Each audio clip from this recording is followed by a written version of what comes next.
Zatitaloa madiditry sarobolagnigny indrindra me resaka fivavagna zato efa tsy agny eka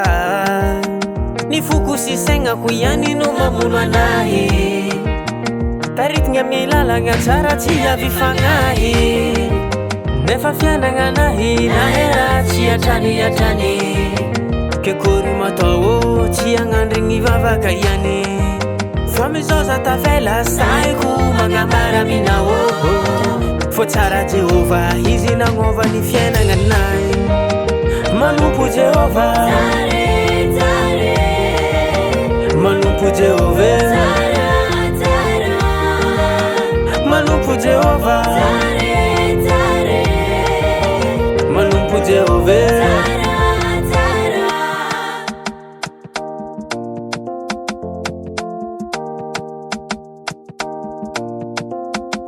mafidel mafily adinatreako nagnano fomba gasy fa tsy hitako vokany nefa fiainagna anahy nahera tsy atrany ke kory mataoko tsy agnandrigny vavaka ihany fa mizaza tavela saiko magnambara minao fo tsara Jehova izy nagnova ny fiainagna anahy Manompo Jehova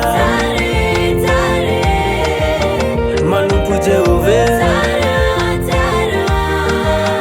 Manompo Jehova Manompo Jehova